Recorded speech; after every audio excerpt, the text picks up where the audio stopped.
Hey, what's going on? 12 more days till Halloween, Halloween, Halloween. 12 more days till Halloween, Silver Shamrock. 12 more days till. Welcome to the show. We should start things off the proper way, how we do. So I'm going to do that right now. I'm just going to launch right into it. Not even going to wait. Jeff is gonna talk about the Misfits right now. He's a nerd about this stuff, obsessed anyhow. Jeff never shuts his face, always needs to talk. Might show some weight if he went out for a walk. Do you think Danzig cares? He doesn't care. He's out in Ranch.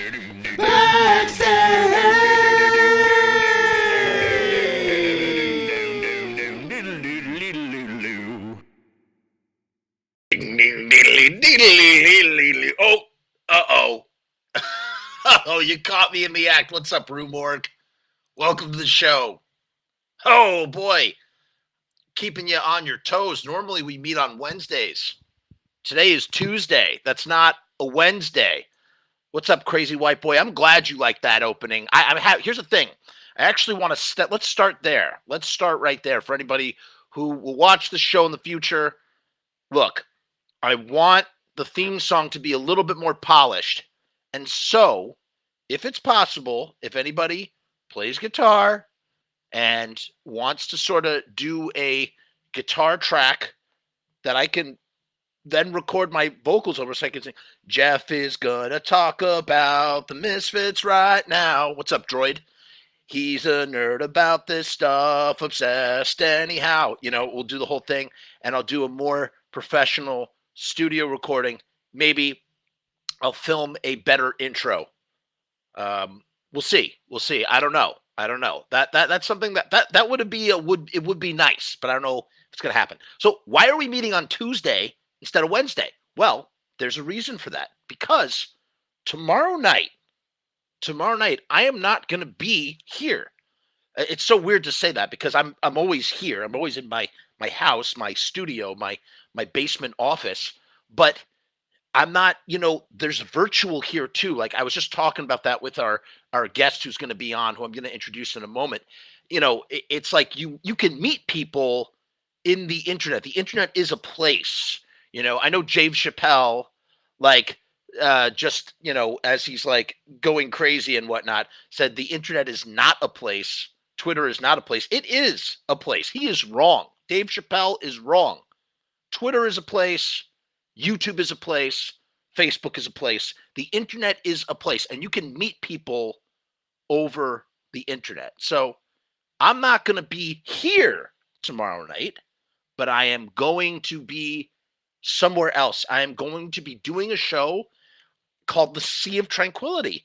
I have been invited on as a guest for their special Misfits episode.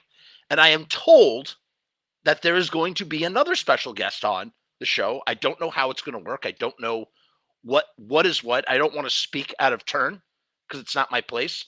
But I'm very excited to go on the show and talk about the Misfits. And I'm touched that, someone would think of me and go, well, we need to have Jeff on the show because Jeff loves talking about the Misfits. Oh, okay, cool. Ballard already knows. So you'll see me on the show. Supposedly, it's in the cards. It's supposed to happen. You'll see me on the show tomorrow night with Steve and Chris, and that we're going to be doing a special Misfits episode. And I believe there's going to be another guest. Wow, that's interesting. So a lot of you guys already know Sea of Tranquility and follow them. I'm very excited. I got to tell you, Steve's got it going on, man. Like I'm like looking at his videos and what he has and how he does it. I'm like, dude's cracked the code. Like I want to be Steve. That's who I want to be. I'm like a micro Steve. I want to be a big shot like Steve. He's got it all lined up. I like it. I like the way he does things. I take notes. It is like all of these channels are kind of like music nerd channels, but it's fun. That's what we like to talk about, So there's that. Another thing I want to talk about real quick, for those of you who are unaware, Lodi, VFW, there is going to be a show happening.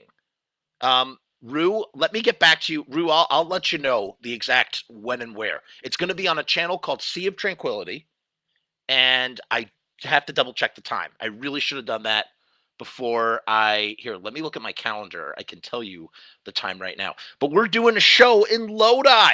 It's a Robbie Bloodshed, Voice of Doom, Secret Subway show, and it's happening at the Lodi VFW.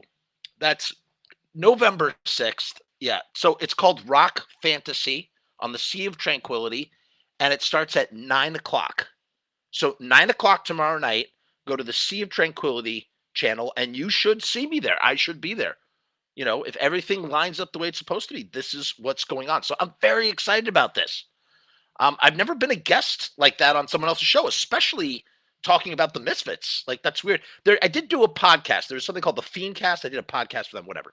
In any case, November 6th, Lodi, New Jersey, where the Misfits are from, VFW. I am hosting something called They Came from Lodi. It was not my idea. I can't take credit for it, but I've fully endorsed it with my brand. I don't know what you'd call this, my thing, whatever it is. And I'm going to be the master of ceremonies, Screaming Jeff Frumess. That's who I'm going to be. That's going to be my nickname. I'm going to be Jeffrey Murdergram. Haven't been Jeffrey Murdergram in some time. So there's that. That's happening as well. Another thing, keep your eyes peeled. The November Samhain, November Coming Fire listening party, the final in our Samhain listening series, is now available to Patreon people and YouTube casualty members. That have joined here. You can watch it. Otherwise, you got to wait till November 1st on the day of Samhain. Also, last thing, and I swear I'm going to introduce my guest. He's so patient. Thank you for waiting. Last thing, I have a special episode of Serial Killer. It was a surprise. I reviewed the Monster Mash cereal. Go check that out. That is also on the Patreon, or you can watch it right now on the thing, and you have to wait till the 31st.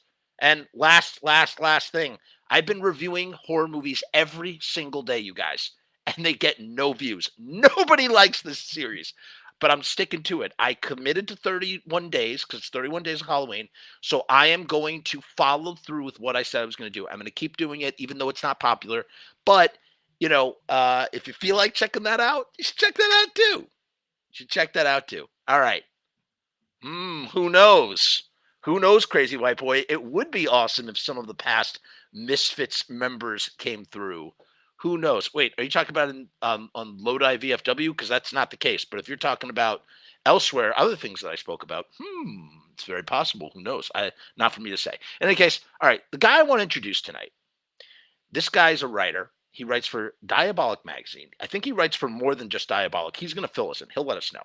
He's a phenomenal writer. We've never actually met. We met through the internet because, like I said, the internet is a place where you can meet people, right? Like, it does exist. It does exist, okay? And I made a film called Romeo's Distress. And if you don't know, I made a feature-length film called Romeo's Distress. You can actually watch it on this YouTube channel right now. Make sure you watch the uncut version for all of the naughty bits that are not available on the censored version. And when I was sending this out to get it reviewed, a gentleman, an up-and-coming journalist who was just getting his start, cinema journalist. He's not just a journalist, though. This guy's a filmmaker. He shoots on 8mm film. He's done a bunch of I guess it's kind of experimental. He's also a musician. He's very, very well versed in metal. Knows way more about metal than I do. And he's a passionate writer for all sorts of films, particularly genre films, particularly, like some of it's obscure, some of it, I don't know how you would describe some of the stuff that he writes about. But his name is Jerome Reuter. I hope I didn't butcher his last name. I think I got it, Jerome Reuter. And he's joining us from Boston. He's here. He's in the waiting room. I'm bringing him in. Hold on. Let's peel back the curtain. Ready? Let's see which way does the curtain peel back. Like that. Whoa! Hey, buddy. Jeff, what's up? What's up? Welcome to my show. Thank you. Hey, this is so cool. As I was saying, Jerome, we were just talking about this off the air, but we first kind of crossed paths about oh my God, almost 5 years ago now. Mhm. It's kind of crazy. And since then, you've just, I mean, man, you have really become quite the writer. Now, Jerome's work is actually familiar on this channel because one of the earliest episodes of the show was me, one of the first times I ever read something, because that's become my style. I do a read it, I read something and then I comment on what I'm reading. It's like kind of like a commentary thing. Um, was Jerome's piece from Diabolique Magazine, which link in the description. So go click on that so they get some traffic. And you should definitely read this piece because it's really great. And basically, the piece is called Children of the Atomic Age Horror, right? No, it's Children of the Atomic Age Horror. Yeah, the Misfits. And it's a wonderful way to approach that. Before we get there, though, Jerome, Yes. let's start off. First of all, tell me where else are you writing right now? Like, what else are you? Is you just at Diabolique? Where else are you?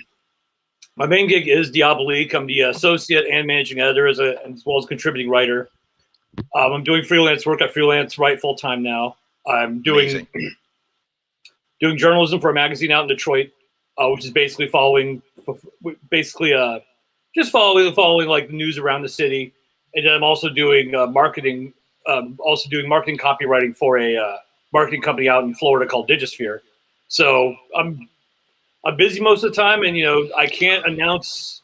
There's two awesome projects I'm going to be a part of. One is a Blu-ray that I cannot announce yet. I'm sworn to secrecy.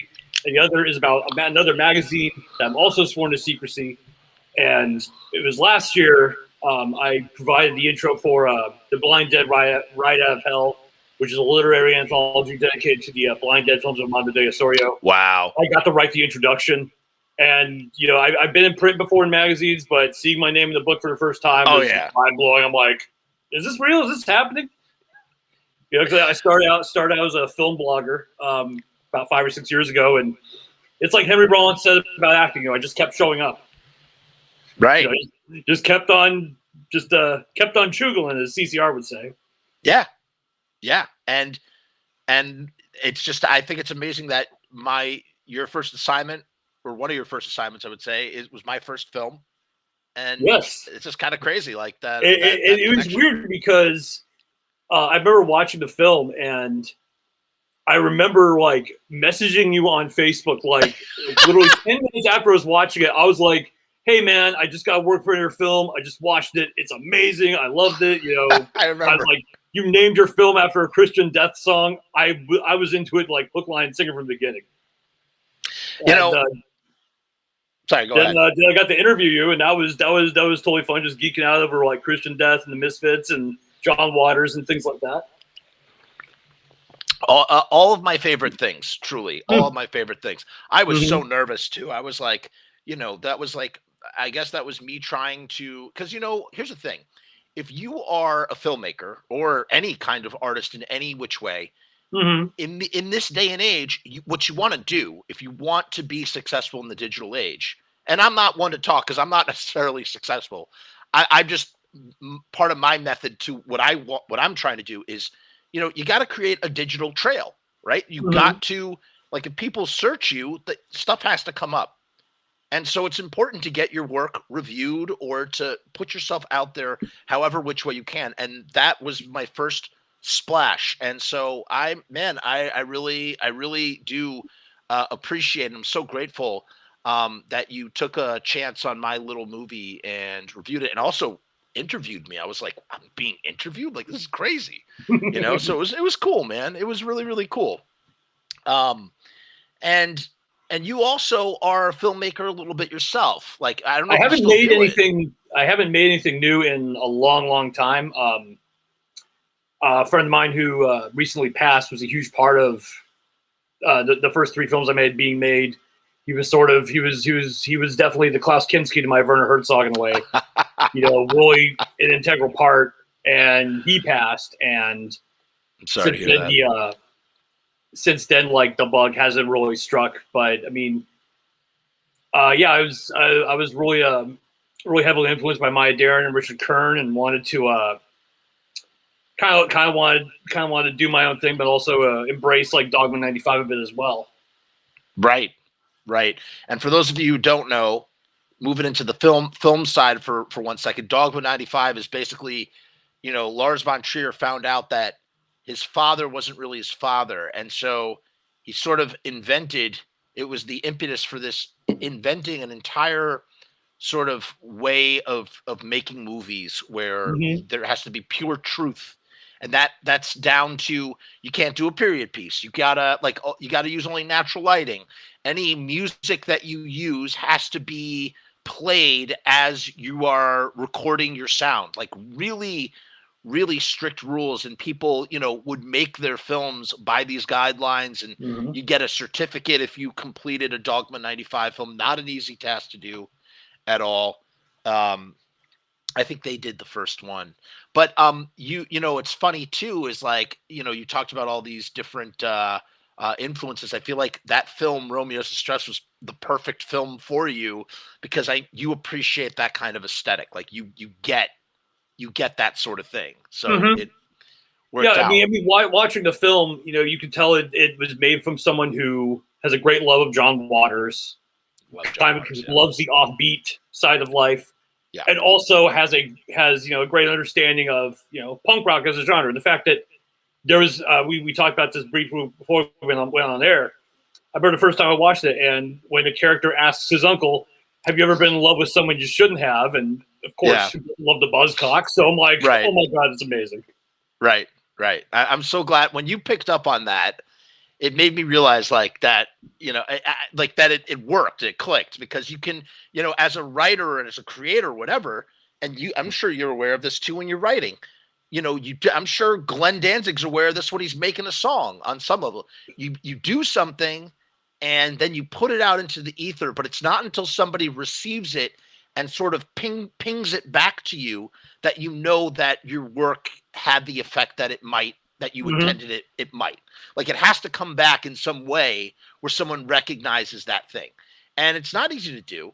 And you mentioned Klaus Kinski, and I just finished watching Nosferatu in Paris today, Nosferatu in Venice, the pseudo sequel, the Italian, as I call them, Italian sequels, which are not quite sequels, Italian sequel to Werner Herzog's Nosferatu the Vampire, and it's just absolutely batshit.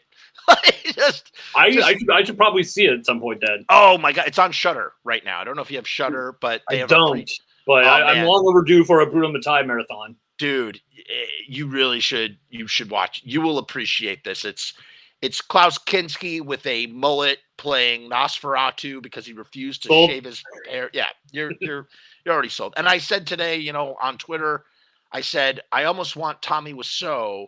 Like, I feel like Klaus Kinski would have been Tommy Wiseau's spirit animal. And I feel like that Klaus Kinski would have been so receptive to whatever Tommy Wiseau would have said to him. Like, they just would have connected on some level that Herzog or, anybody else could never connect with them. Like, they're just on the same plane. Like, they have the same vibrations. And I could just imagine... I can just imagine that working out. But let's talk about the Misfits. One of the greatest bands in history. One of the greatest bands in history. Now, we're roughly the same age, around there. I'd say same generation, right? So just about, yeah. Just about. So what is your origin story? How were you exposed? And it'd be really great to hear. I love hearing this from people. My Best Fiend, greatest documentary ever made. Someone says the Kinski Herzog feuds were alleged stuff of legend. It's not alleged. It's legendary. Tell me what, like, the periphery. I love hearing about like how people like, oh yeah, I saw the skull, or oh yeah, like I heard this song. Like, tell me about how it permeated into your world. Okay, well, growing up, both my sisters were big metalheads, and back in the early '90s, they used to get these big, thick mailorder catalogs. They were all black and white. Everything was printed on newsprint, really DIY. Yeah. And I used to go through the shirt section, looked at different shirt designs, and then I flipped to the very back because that's where the Samantha Fox posters were. And the three shirts that stuck in my head was the Slayer shirt with the the skull with the Wehrmacht helmet that said Slatanic Wehrmacht. That one caught my eye first. I was like, okay, that's different. The other two, I should say, were the two Misfits shirts they were selling. One of them was Die Die My Darling, and the other was the Crimson Ghost. Right. And from that moment, you kind of, it's like, okay, the Crimson Ghost, what is that? So they were one of those bands that I had known existed, but I didn't really get into them until I'd say maybe late junior high, maybe early high school, when a friend of mine made a mixtape for me of Collection 2 and Die for Your Government by Anti-Flag, which in retrospect is a really bad album. I listened to it a few years ago. I'm like, I mean, geez. It's like I used to listen to this. We all make mistakes. We all indulge in questionable things. I do too as well. So. But the one thing that made me want to check the Misfits out, I think, was like a lot of other metalheads. I heard Metallica's covers of Last Caress and Green Hell off the Garage Days EP, and this is like around still young, and the whole hearing transgressive lyrics hadn't really sunk in yet. So I'm hearing this really punchy upbeat song, and it's like, I raped your mother today. It's like, here I am 14, I'm going, go on. But yeah, that's how I got into them. That's a very interesting drink. What is that? What exactly are you drinking? Southern Tier Pumpkin. Oh, that's so appropriate for tonight's show. That's why I picked it up. No, I know. That's why I was taking notice. I saw what you said. I just there's a Trader Joe's right down the street from me, and I was like, I need to get something to drink tonight, but don't feel like pounding Bloody Marys, but I'll get some pumpkin beer. Yeah, pumpkin beer. Why not? No, that's very interesting. And you said something, and again, I love hearing this stuff because everybody everybody has a way of sort of communicating it, in their own kind of way. And what you said, you're like, I heard these really transgressive lyrics, but the song was really upbeat, which is such an interesting notion because there are some people that will argue till they're blue in the face, and they're not exactly wrong that Walk Among Us is kind of a pop album, that the music has. Oh, there's a huge pop element to that. Right? It's just when you go back to even Static Age, there's that old 1950s rock and roll vibe that goes hand in hand with what with the Atomic Age horror, right? And I know we'll probably mention this in the piece later, but remember in around, I want to say it was 99 2000 when they put out that cover of Monster Mash. Wait, who? Say it again. Who put out their cover of Monster Mash, and the 7-inch was on this glow in the dark 7-inch disc. The Resurrected Misfits. Yes, of course, yeah. But I was talking to my roommate the other day, and I said, that sums up the difference between the Resurrected Misfits and the older Misfits perfectly, where they're kind of championing Mad Monster Party, this part that's still a huge part of American horror, but it's kind of the kid friendly, right. It's not gonna give you nightmares versus Glenn, who's writing songs that could easily come from any Ted V. Michaels or Herschel Gordon Lewis movie. Right. What is interesting, and I only learned this recently, the Glenn Danzig Misfits apparently also performed Monster Mash. Really? But yeah, in 1979 at the Irving Plaza show with Tish and Snooki. I don't know if you're familiar with Tish and Snooki. They're from a band called the Sick Fucks, and produced by Andy Chernoff from the Dictators. Just another fixture on the CBGB New York punk scene. And they opened the show along with the Mad for the Misfits. This was the show that kind of put the Misfits on the map in a way, at least on the New York scene. And they, I guess, apparently they performed Monster Mash even all the way back then, which is that's awesome. Yeah, and Ballad here is saying, what the F, will there ever be audio of Glenn doing Monster Mash? Well, I'll do you one better. I don't know, who knows if this is true or not, and this is where, Jerome, we get into the nerdiest of nerdy minutia here. We talk about the ass crack hairs on Glenn Danzig's butt crack. You know what I mean? Like, just really get into the nitty gritty of everything.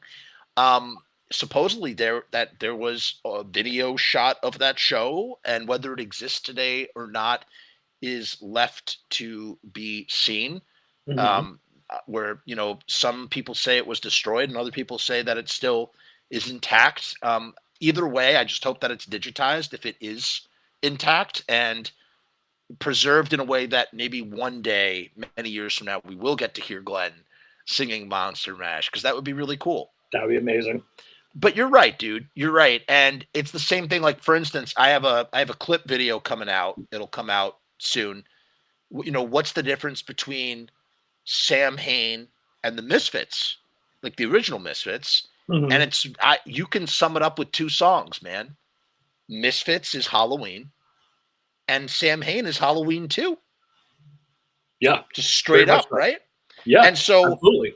and so the Resurrected Misfits is kind of like it's also like Halloween, but like more towards, as you saying, the Monster Mash Mhm. of everything, right? Yeah, You know? and I threw on Famous Monsters the other day, and every time I've thrown on that album in like recent years, a part of me really wants to like it more than I do, because you know I you know, okay, number one, it's named after one of the most important horror magazines of all time. Hell yeah. Some of the subject matter they're doing is a little bit on the edgy side with songs about boxing Helena. You know, they're Right. singing about some of the older songs, the older material, like songs like "Dem," that's kind of harking back to the Atomic Age part. Right. And you got "Saturday Night," which, you know, I can't help it. That's an amazing song. Same with "Dig Up Her Bones" for American Psycho. You know, I just want you to know something, Jerome. I want you to know something. What's up? We do not, even though this show is 77 to 83, like, at least me personally, and I would consider myself, I'm the host of the show, right? I love your show, despite whatever, you know, misgivings that I have with Michael Graves or Dr. Chud or whatever, or like whether I think they should use the name or not. Those two albums are really fun. I grew up on those albums, and I enjoy most of the songs on them. However, and I've said this on previous shows, I haven't said it in a while, so I'll say it real quick here for you. Bust your mind wide open. Have you ever listened to Christ the Conqueror? I have. Okay, so you know that Christ the Conqueror, which is kind of like basically Jerry and Doyle's trying to play Iron Maiden.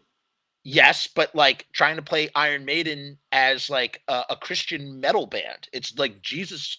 It's like a Jesus heavy metal band, and essentially, you have to kind of recontextualize the new Misfits as sort of subversively a Christian metal band, because when you look at the lyrics to everything on American Psycho, a lot of the songs, like "Dig Up Her Bones," is actually a Christian song, as well as Blacklight.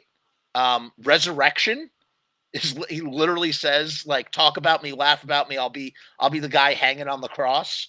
Point me to the sky above, I can't get there on my own. There's a lot of Christian symbolism subversively underneath. Okay, I can see that. Those two albums. Doesn't take away, you know, again, that's neither here nor there. I'm not a Christian. Like, I don't mind. As I said, I love those songs. I do. I don't like to call them Misfits per se, like in the same way, you know, I mean, it's 95 Fits, you know, but like, how much better would it have been if they just called themselves the Resurrected or Them, or, you know, frankly, why not take the name Famous Monsters? Like, that's a great name. Yeah, you know? It is. So yeah, those songs have their place, and you should feel no guilt for being down with them. I'm down with them too. I am. It's the thing that makes Famous Monsters fall apart for me is are songs like Fiend Club and Lost in Space. Like the first, like the way the album opens with, you know, Conga the Gates in the Forbidden Zone. There's a lot of power behind that, and like I remember like listening to the album first. I was like, wow, this is kind of awesome. And then as soon as Lost in Space comes on, you're like, what? Yeah, it's metal, dude. I don't even. That's the funny thing, is that people call it punk, but it's not. Like, the new Misfits is metal, dude. It's way more metal than it is punk, at least in my opinion. Like I don't think I listen. Sorry, go ahead. it kind of, especially like Digger Bones, reminds me of a lot of Black Leather Monster by the Plasmatics. I don't think I've ever listened to that song, but I'm going to check it out now because I'm very curious to hear why you say that. So I'll be listening and checking that out. But yeah, I think listen, those songs definitely have their place. When you listen to the original Misfits, however, it's an entirely different. It's a different animal.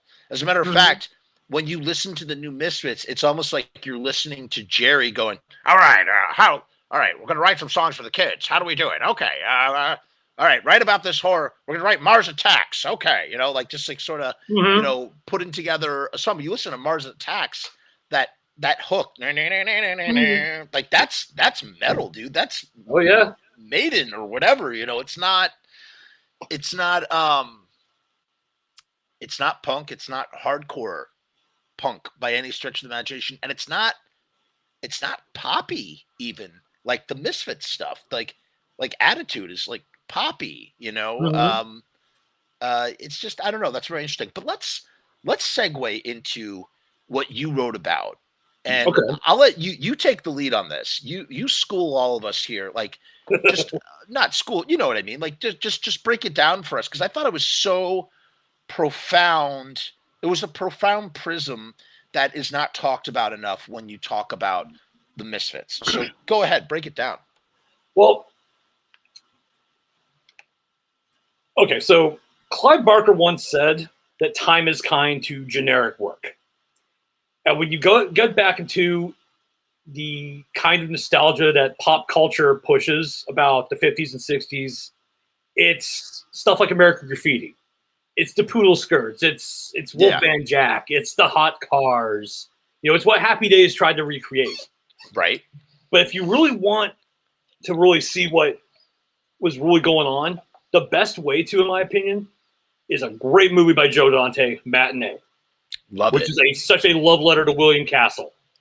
And it's awesome because it's in Florida at the time of the Cuban Missile Crisis.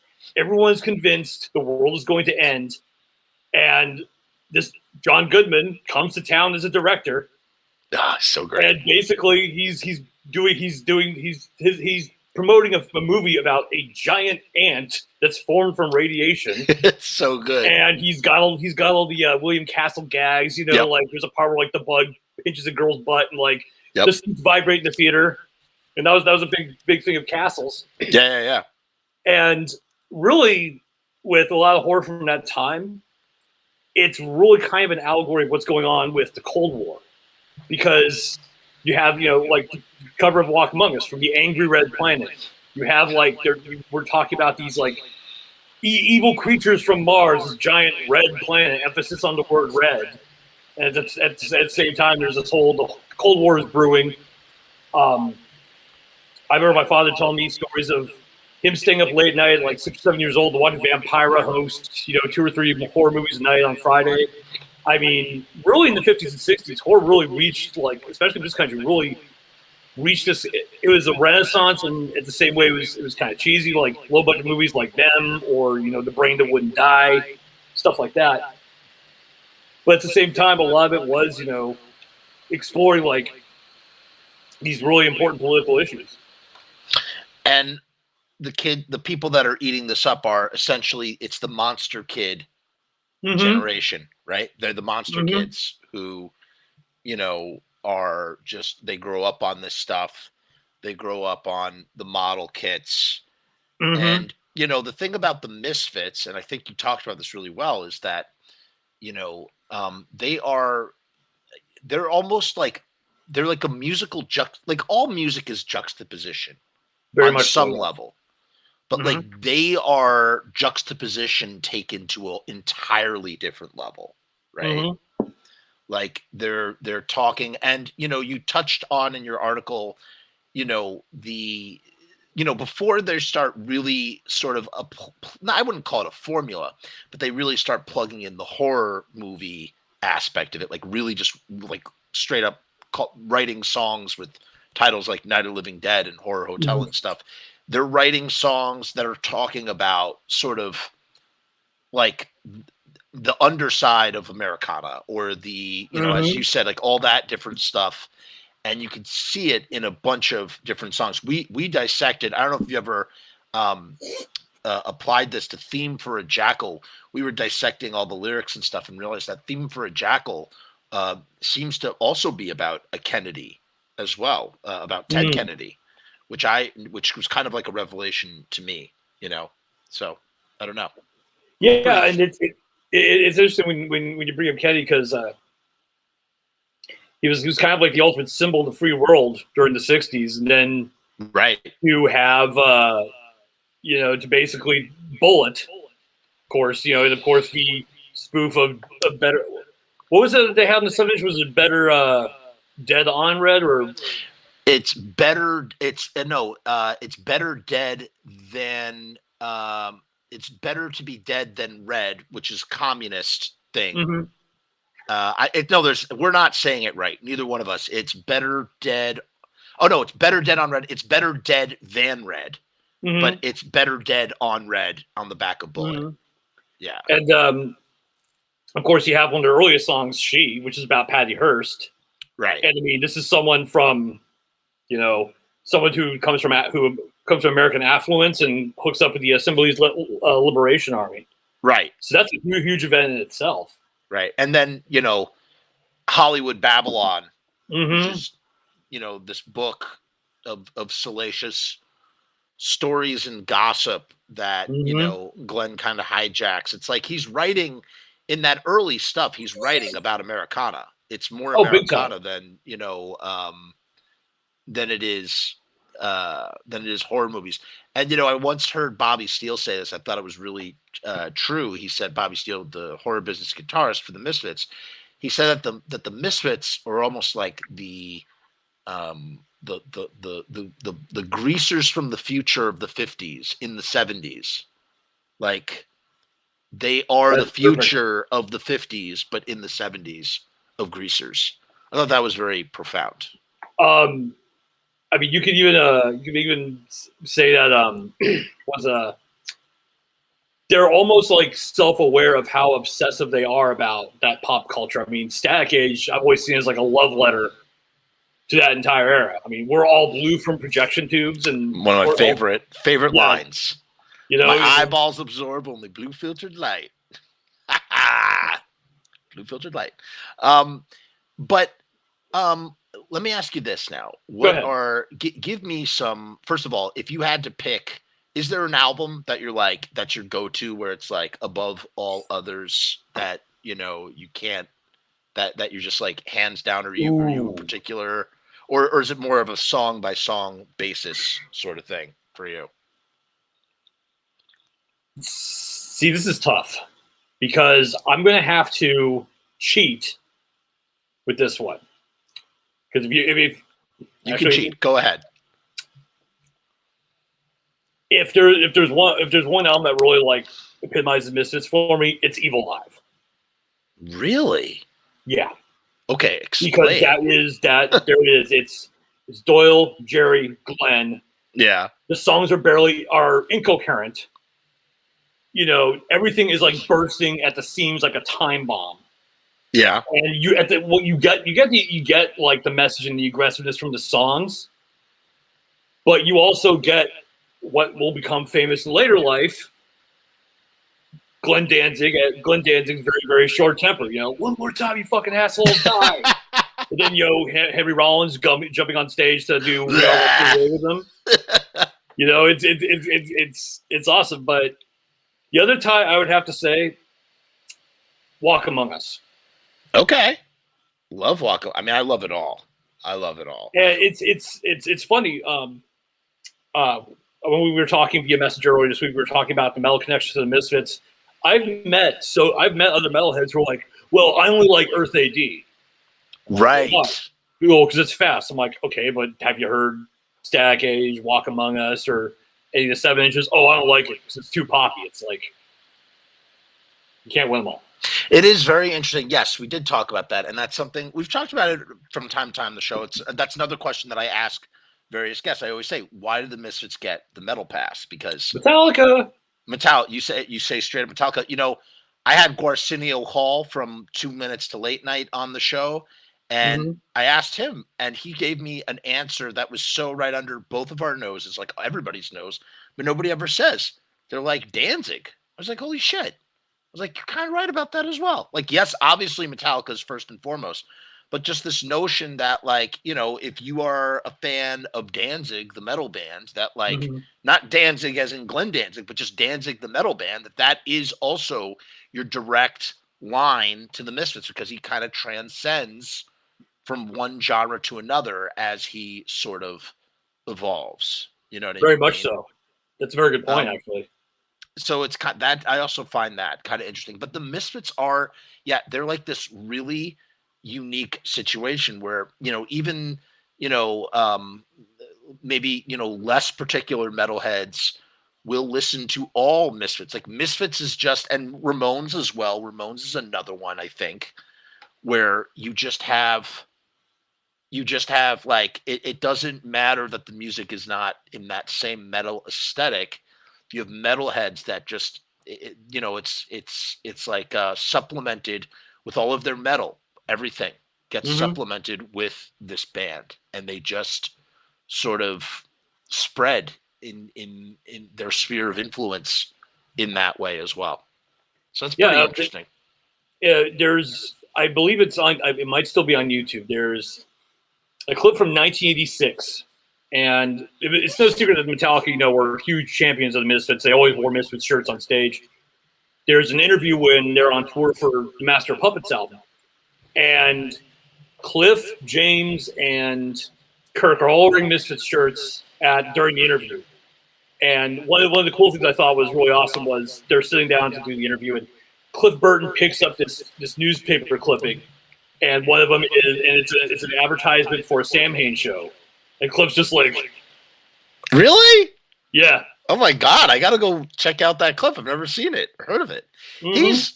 He's really patient zero. Cliff Burton is patient zero, man, Oh, I because agree, yeah, he was he was the guy in the band that was really the fiend, and then mm-hmm. he spread it to the rest of the guys, and then Glenn and Erie did probably the most brilliant thing of all time, the most brilliant thing that they could ever do, in their own self-interest, whether it was genuinely in their self-interest or it was just because they were just, you know, being generous and just like hooking the guys up. They just started making them shirts. They made Metallica so many freaking Misfit shirts. They printed them up. They just kept making them in Samhain shirts. And then what happens? Those, as you said, those guys wear them constantly. They wear them on stage. They wear them every single time they take a photograph. And what happens? You basically have a walking billboard, yeah, for Mm-hmm. this thing.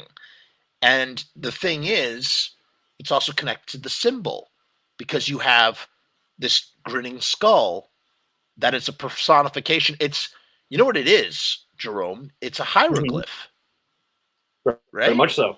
It's a hieroglyph. Yeah, Like, you don't need to say the the calling Misfits. card. Yeah, yeah. You just look at the picture. It's a brand. It's a brand. Mm-hmm. It's essentially, it's like a they branded their stuff and then gave it to a band that was very slowly becoming one of the biggest hard music acts, you know, out there. And I say hard music instead of just metal because I feel like, you know, once the Black Album came out, they kind of transcended just being a metal band, right? Like they weren't. I absolutely. I mean, that was basically the album where they took the pop music formula, you know, Right. big hooks, catchy riffs, applied Right. to what they were doing. And I said, you know, I went back and listened to the album last year and wrote because I wanted to write an article about it, and I was just like, man, this album is just, if it's like a no-brainer of how big it got. If I was, you know, if I was a 14, 15-year-old kid back then, because I was only 9 when it dropped, and I'm used to like Guns N' Roses being the epitome of what aggression is. Right. And this dropped, I'd be like, okay, no brainer. This is what I'm going for. Right. But Well, it's interesting too, because, you know, when you break down thrash, which is like, it's taking the sound from new wave British heavy metal, like bands like Diamond Head, and the American bands took that, mixed it with punk. the band that benefited the most was probably the Misfits from all of that. Because wait, hold on. Pause for 1 second. You're No okay. problem. So this is interesting because here's an area where I'm blind and I don't know anything about anything, and I'm actually very interested to hear this. I hear the word thrash all the time. All the time. Oh, the Misfits invented the Bible for thrash punk or whatever. Thrash, blah blah blah, whatever. Like just you're all these different statements. But I don't actually know what thrash is exactly. So thrash comes from British metal, like Judas Priest. Is that what you mean? Exactly. If as a matter of fact, if you go back and throw on Slayer's first album, Yeah. it's a punk album because they were really into bands like Really? Jeff Hammond, their guitarist, was a punk who got into metal. I mean, he was really into bands like TSOL and DRI, and so was Love TSOL. Their drummer Dave Lombardo, and so that kind of merged. DRI, if anything, became kind of like probably one of the biggest influences on the whole thing. And I think that the band that really got the biggest response out of that whole thing were the Misfits, because not only was this a movement that was like taking over, yeah, but Metallica were basically giving everyone like we were talking about earlier, basically press kits like, hey, here's this band we like. They've had an impact on us. And if it was like 1984, 85, I'm going out, getting my DM tape trading, getting my zines, and I'm like, okay, well, Metallica said this band were good. I look at these guys, Devil Locks, Corpse Paint, Skulls, and singing songs about murder and horror. Of course, I'm gonna go pick them up and like try to like find out what these guys are. Right. That's okay. So that's really interesting. So I did not know that. So but then the Misfits, they sort of they do the Earth AD thing, and then I think Metallica, who'd already formed in '81, but they're really just very new those first couple of years, right? Mm-hmm. So then they hear Earth AD, right? And that definitely has some kind of impact in some way, shape, or form, right? Would you say that? Yeah, I'd say that like, I'd say that Earth AD is one of those albums like the crossover where crosses over. You could like you'll meet metalheads who will like that album, you'll meet punks that like that album because it kind of has both elements. You could definitely see the direction that Danzig's going in. Right. And I know that I remember when because we were talking about Danzig's solo career. Mm-hmm. I don't know how you feel about this, but in my opinion, there's only one era of Danzig's solo career, and that's with Christ Biscuits and Vaughn. Yeah, you like the 1 through 4. I'm not even big you're a on 1 through forest. Yes, I'm dedicated. They're all great. All 4 of those albums are great. My love extends beyond that, but it's it definitely becomes patchy after 4. It becomes very patchy. It becomes very hit or miss. There are whole albums of just material that I just do not connect with, and then every once in a while there's this like shiny diamond in the rough. I'm like, yeah, that rocks, and then the funniest thing is the last thing that I think that Danzig did that's probably the most interesting thing that he's recorded in 25 years is actually a song called Pocket Full of Rainbows that Elvis used to do. Yeah, that's right, Jerome. You heard me correct, and you should go listen to that Danzig Sings Elvis album. It's very, very interesting. But I want to jump back. I'd like to talk about Danzig as well. I want to jump back though. You made me think of something very interesting that I didn't really consider. I said to you about how they broke out of the metal world with the Black Album. Metallica did. But I think a better way to think about it. And when did that come out? 91? That was yes. 91. So what's kind of interesting is like they kind of cross into this Venn diagram along with Nirvana, who is another band firmly stuck in a world. I'm not talking about them being sonically the same, but in terms of what they did with these seminal albums.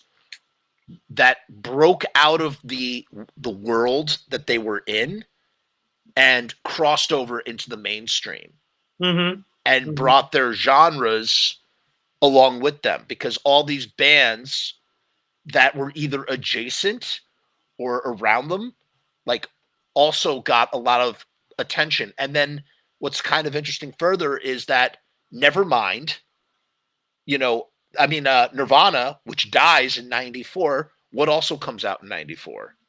Fucking Green Day's Dookie, which does the same thing as the Black Album and Nevermind. It's an album from a genre of music that is more underground or obscure, whatever you want to call it, in its own world, and it breaks through into the mainstream just like those other albums did. And then all of those bands, all of those SoCal skater punk bands, all of them started to sell records. No Effects is selling records. Pennywise, everybody's doing well. Everybody's eating nicely because of Dookie. And it's the same thing with Nirvana. All of a sudden, Pearl Jam and Soundgarden, all these bands are just kind of like, sprouting, and the record label's trying to like categorize, like, okay, well, that's grunge and that's grunge and that's grunge and that's grunge. And none of them are necessarily all sound alike, but they're all getting lumped into this sort of scene because of like either their geography or they sound slightly similar. And the reason why I'm bringing all this up is because I think had it come out and had it been handled the right kind of way, another one of those albums could have been Static Age. Had Static Age come out when it was supposed to in 1978 as an album, because we think of the Misfits' first album as Static Age because we got to look at the body of work after everything has really seen the light of day. But if you're a fan, if you're Cliff Burton in 1982 or 83, your first album is Walk Among Us. That's where you go, oh, that's the Misfits' first album. So this material never makes it, but had it made it, would it have punched through? Because we now all recognize how catchy and hooky and infectious it is. Would it have punched through in the same way that something like Nevermind the Bollocks punched through? Nevermind the Bollocks is another one of those albums. Just like 10 years prior, did the exact same thing as what happened with Nevermind and the Black Album and Dookie before it. It took this music from this thing that was its own thing and blew it up in a way international, although it didn't get radio play. It wasn't commercial. Everything else was commercial. Those other albums, what they all do have in common in the Venn diagram is they all cross into the pop sphere in some way, shape, or form. Oh, definitely. Right. And I think, okay, well, so we're thinking 1978. I'm not sure record companies would be too eager to sign a band that put out a song like Last Caress. But I will say this, you're absolutely right. If you go back and listen to here's a good example.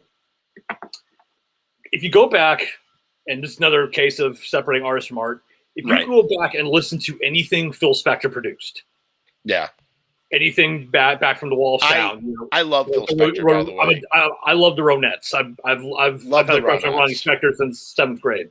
She's beautiful. Oh, she's amazing. Big hooks, solid production, and you could definitely see that in Static Age. You could see that element there. Think of Be My Baby with bum, bum, bum, bum. Yeah, totally. That's the first hook. What's the first thing you hear off Static Age? Dun dun dun dun dun dun dun dun. Glenn yelling Static. So yeah, they had there's such a connection between that and some of that old 50s doo-wop that people always love. I've never met anyone who has told me, well, I can't stand any of the 50s songs. It's no, you do love them. You just don't want to admit in front of your friends. I get it. They are. It's the beginning of everything. They are timeless. They are. Exactly. I think you're being, if you don't like that sort of stuff, then you're being kind of glib in a way. It's not to say that taste is a fact, because I think you and I would both agree that taste is incredibly subjective. Oh yes, as is all art. Yeah, but there is something. There are reasons why this stuff is universally lauded and loved the way that it is, because it ticks boxes for such a wide variety and spectrum of people. Like it's a great example is comedy. What is the most basic lowest common denominator when it comes to comedy? Slapstick violence.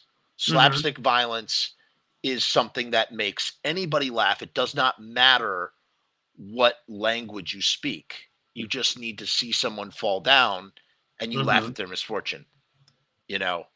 And so and then another interesting connection there is how slapstick comedy and how we react to comedy is directly like adjacent to how we react to horror and the physicality of horror, and that horror is another version.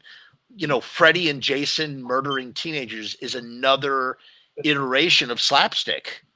It is. I mean, especially I make the joke about the real title of it's Jason Takes a Boat, but every time I've watched Jason Takes Manhattan, I have to watch at least 3 times the part where he fights the boxer. Right? Yeah, and I mean it's like people. It's hilarious. People have said bad things about it, but I'll say Friday the 13th Part 5 is one of the best installments in the series because I agree. Actually, I like because Part 5 it is a lot. that halfway point between the dark elements that we saw in Part 4 with the over the top comedy we're going to see in Part 6. It's not even Jason, right? The imitator. It's Roy great. the Paramedic. And you know what? I like that it's Roy because it subverts our expectations. We don't know who it could be. Like that's great. As a matter of fact, that's like the earliest that's like the earliest like known like version of like copycat killer in horror slasher movies. Period. I have a recommendation for you. Have you ever watched Jason Part 6 with your TV desaturated? No. Like you have to watch. This is for everybody who's watching right now. All 21 of you. You have to watch Friday the 13th Part 6 with your saturation completely, like your saturation turned off. You desaturate your TV so that it's black and white.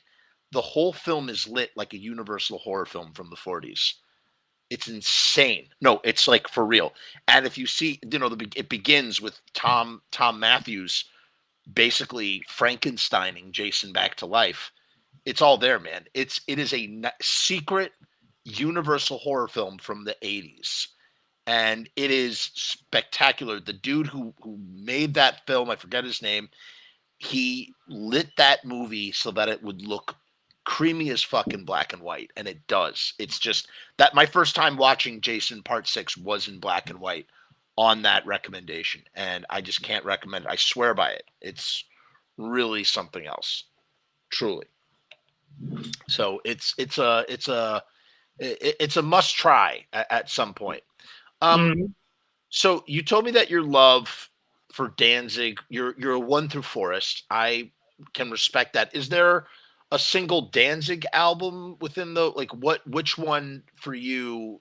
Is there an album that you could do top to bottom, like hands down? Oh, without question, How the Gods Kill is a masterpiece. Interesting It is, choice. You know what? As far as Danzig's material goes throughout those albums, I mean, first off, let's talk about the lineup he's got. Yeah, You got Eerie Von great. playing bass, and of course, they have a history. Mm-hmm. John Christ is just a perfectionist when it comes to guitar playing. Such a perfectionist, especially live. And who do you have supplying the backbeat? Fucking Chuck Biscuits. Chuck Biscuits, baby. Hell yeah. But How the Gods Kill. Godless. Okay, so the first Danzig album, I think, was like them kind of like finding their groove. Part 2 is kind of, they're still they're really starting to develop their sound. There's a couple throwback songs. Mm-hmm. Part 3 is just on another planet. The title track alone is just mind-blowing. That's their Stairway to Heaven. That is Danzig's Stairway to Heaven. Right? I agree. Yeah. Dirty Black Summer. I mean, Godless, Bodies. Godless. Every song on Bodies is that a great album song. is just perfect. Sistina's is here's another thing for you. We had this realization the other day. We had John Steele on. Sistina's is absolutely a secret Roy Orbison song, and I would even say if you were if you put out You and Me, you know that song You and Me off the Less Than Zero soundtrack. Oh yeah, If the Glenn B Danzig and side, Power Furies. yeah, and if you were doing the B side to that 7-inch, it would be Sistina's. Those songs perfectly complement each other. And it's just like one is loud, powerful, and the other one is sort of somber and sad, full of pathos, you know. What about But yeah, that's an interesting point you brought up about it being secretly a Roy Orbison song, because there's one Roy Orbison song that brings me to my knees every time, and that's You're the Only One. No, You're the One. Yeah. I know. Now that you mentioned that, I'm thinking of that song. I'm like, wow, that he would have been perfect for that. Yeah. And another thing Danzig would have been perfect for. I like this game. This is a fun game. Do you remember back in the early 2000s when they had Doors 21st Century? Fuck yes, he would be perfect to play with Ray Manzarek and Robbie Krieger and Jonathan Densmore. True Perfect. story. Me at 11 years old. Yeah. Going in my big sister's room. Yeah. Listening to Danzig. Yeah. And me being 11, not knowing anything about a lot, I just said, hey, doesn't the guy from Danzig kind of sound like Jim Morrison? I mean, it's like he does, dude. Yeah, there's so many times I've like listened to old Danzig albums, and I'm just like, holy shit, this is Morrison incarnate. There is a lot of Morrison in Glenn's DNA, more than he's willing to admit. Oh yeah, especially the way that, especially like if you look at his lyrical compositions, Glenn has always managed to be such a great storyteller. Like Morrison was in songs like The End. You know, like if you think of The End, you think of like love that song. It's timeless. You know, you think of this like slow build up to someone murdering their families. Is that something you'd expect to find on a Danzig solo record?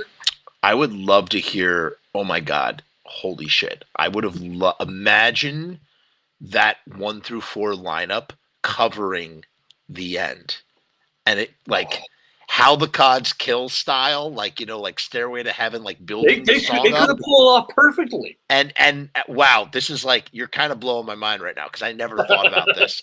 Like you have them slowly building to Glenn, as Glenn is like kind of like the way that he does with Godless, how he kind of speaks like we're all gathered here today. Like you just imagine him sort of like narrating the story of the boy took the vase. Oh no, went to the gallery and took a vase and said, "Father, I'm gonna kill you, mother." It's like you got the mother connection there. It really does work. I would love to have seen Danzig in his prime when his voice was really purring, like to do The End, like Danzig 3 era Danzig doing that. There's one other Danzig cover I would kill to hear. This is a fun game. Let's keep playing this. Yes, absolutely. I would love to hear that lineup play Remember Walking in the Sand by the Shangri-Las. Oh, I wonder if I don't know if I know that song. I probably do. I probably heard it and I just can't recall it. You might have heard, because I know they, aside from the Shangri-Las, Aerosmith covered it on the Night in the Ruts album, which in my opinion is the best Aerosmith album, period. And I'll have to listen to that. I'm writing it down. If you're a fan of Trainwreck albums, then the Beach Boys did a very terrible cover on their Summer in Paradise album. Wow. Yes. Wow. It's a really like great song. It's like really melancholy. Like it's got like this huge hook. It's so great. And I forget the singer's name offhand, off the top of my head. But the Shangri-Las, like the vocal company, the way like they harmonize with like this whole tragic story is so perfect. And that Danzig line from part 3 would have been perfect to take it on. I'm just trying to like think about that the end cover right now and like how it would go. It would be like it would just like how it would start. Like it's really, the thing about the problem with the end. All right, so there is a little problem. It's it's like so slow. It's slower than anything that Danzig has ever done. Even I'd say the slowest song, one of the slowest songs, or maybe the slowest tempos, or I don't know if I'm using the right terminology, the slowest rhythm. You have She Rides is very slow for a Danzig song. It's a very slow song. And I guess maybe even Sistina's. And I'm trying to think of something else that is that slow. Maybe Blood and Tears. I saw Blood and Tears come up in the comments. But nothing that's like the snail's pace that the end is. So it'd be very interesting to hear John Christ translate that. And then I guess you'd have big kettle drums like what Chuck Biscuits uses on Sistina's. And you would have it would be interesting. You'd have a plodding bass line from Eerie, slow. And it would swell. It would build into a crescendo. But let's play this game. What is another I have one right off the top of my head. And then I want to hear one from you. What is another song that I would like to hear Danzig cover? Ready for this? This is going to blow your mind. Ready? Heaven Can Wait by Meatloaf. Heaven can wait on a band of angels wrapped up in my heart. I just would love to hear Danzig do his sort of Jim Morrison version of that. I think it would be really good. I got a taste of paradise. And it kind of fits too, because like the, Bad Out of Hell is kind of like, there's a lot of themes in Bad Out of Hell, but one of them is life and death and, heaven. And I just think that would. Hearing a Jim Steinman song coming out of Danzig's mouth. Wow. Right? I've never thought of that. That would definitely be, if nothing else, it would be like something that, we'd all have to like stop what we were doing like the moment it's released and say, okay, no, listen to this. Yeah, I think he would. I really, really think he would crush that song. Like really crush that song. I think that would be very interesting to hear. But like what song, like what is like an out of the box song? Okay. I'm going to blow your mind back. Okay, blow it back. I'm ready for it. Morning Dew by the Grateful Dead. Wait, say it. Which song? Morning Dew by the Grateful Dead. Okay. You are a fucking genius. Because a big confession for my audience tonight. I love the Grateful Dead. I'm a big Grateful Dead fan, surprisingly. That first album is perfect. You know what's funny? Pigpen was one of the greatest bluesmen ever lived. Okay, first of all, it's funny that you say that because a fucking metalhead would think that the first album is perfect. I like the first album too because it's so fast. They're like a garage rock band. Fucking Cold Rain and Snow is like it's like the closest thing the Grateful Dead ever did to a punk song, Like it's a super or I should say a garage song really. But Danzig doing Morning Dew would be stupendous. I could totally see that build up and just sort of bust it out. And, the thing is, Danzig is connected to folk music and he's connected to country, all the things that tie the Grateful Dead together. Danzig's down with all that stuff, even though Danzig would be the first person to go, oh, fuck that hippie crap. Like he'd be the first guy to say, screw that. I have a very, just so we can sidetrack for a brief moment. Go ahead. I do know a really awesome Grateful Dead story. Go ahead. My mom told me because she was part of the scene when everything was happening. So the city of San Francisco passed this law back in the mid '60s that's saying, okay, dance halls, concert venues, they all have to have permits, which meant that the city would shut down any show that, had like the Grateful Dead or Quicksilver Messenger Service or Moby Right. Grape, any of those psychedelic bands on. So they found a loophole. Schools didn't need to have permits to hold recitals. And she told me that literally as the day after this was passed, there were flyers all around San Francisco and Haight-Ashbury that said the San Francisco Dance Academy with headmasters Jay Garcia and P. Penn. Amazing. Yes. I mean, that's punk as fuck, dude. Like, they're like, absolutely. Those dudes were counterculture, man. Like, a lot of like punk and metal and, whatever kind of heads would be like, oh, Jeff, you like the Grateful Dead? Like, fuck, Hey, good music is good music. Good music is good music, man. I like all kinds of music. I know it's such a cliche statement, but I really do. I'll go anywhere. You know what I'm attracted to? Good songs. If the song is good, then I will listen to it. I just want to go to the comments because we have some input here.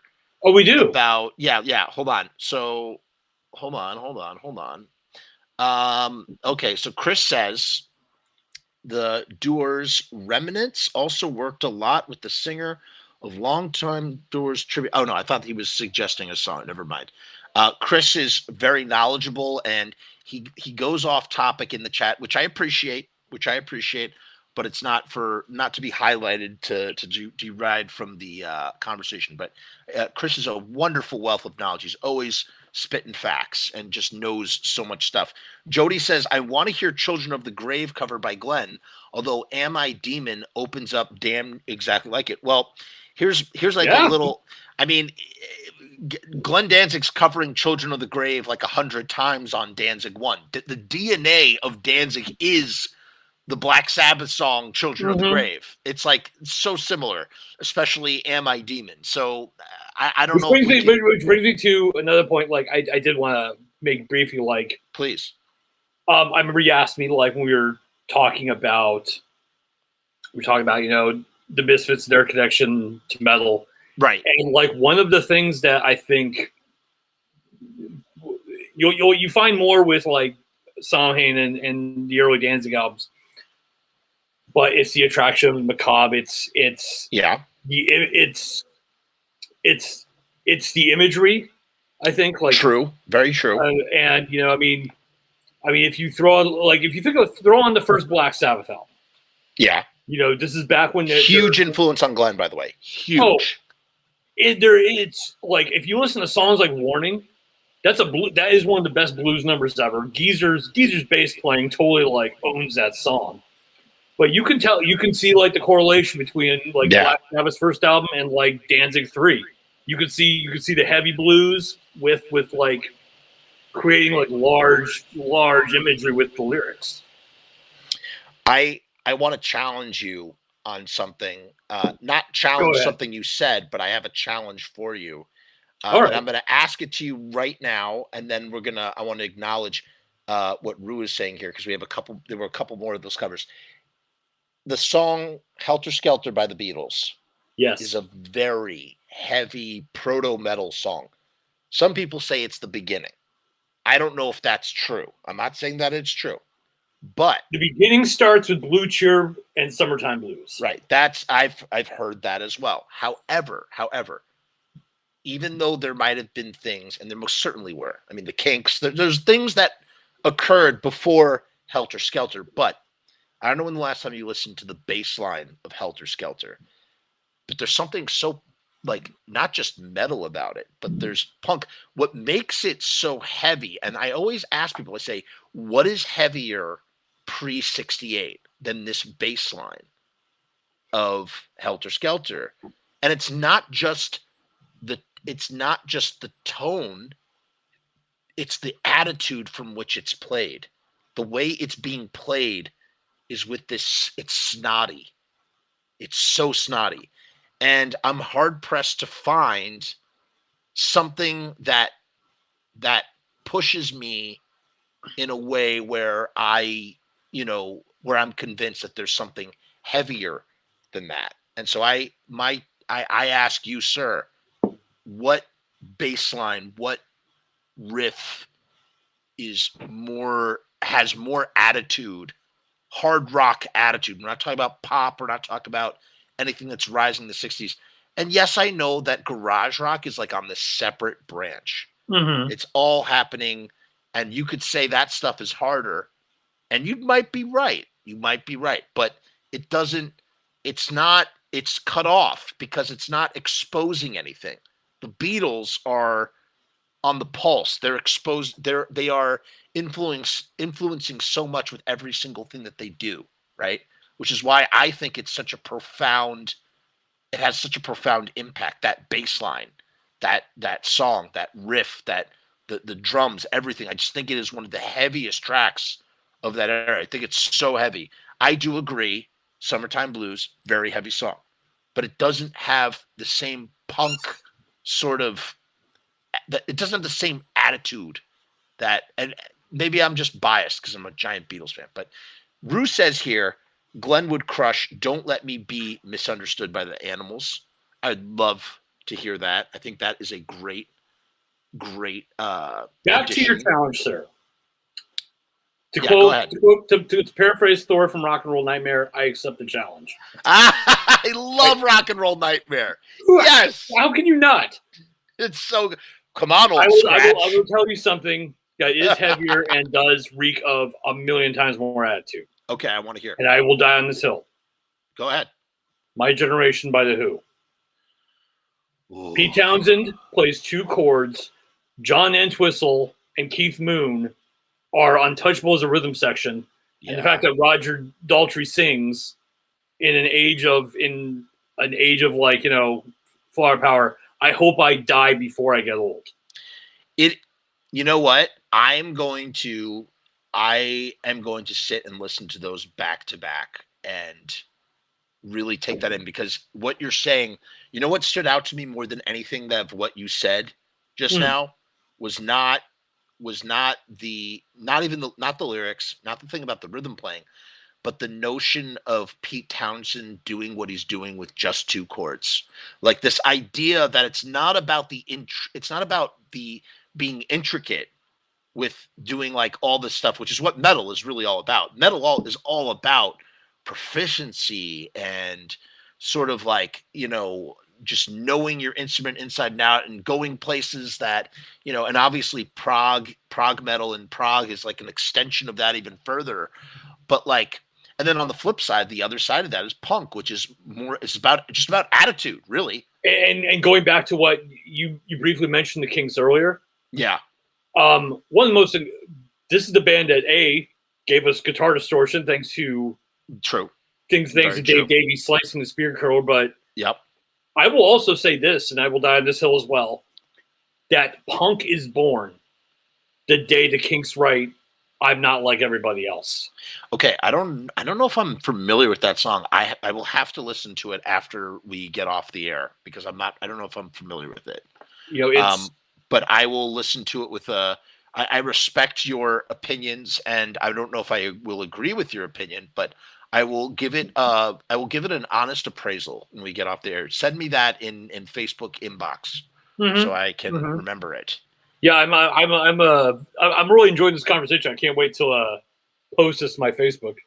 Oh yeah, I really hope you do. Chris says, did anyone ever see that VH1 That Metal show with Glenn and Bill Ward of Sabbath? I sure did, and I agree, Chris. He was so proud to be on stage with Bill Ward because he friggin' loves him, and Eddie Trunk really is sort of like he's kind of a doofus. I don't know how you feel about Eddie Trunk, but he's you know what? Like seriously, when it comes to mainstream, or commercial hard rock and heavy metal, he's the guy.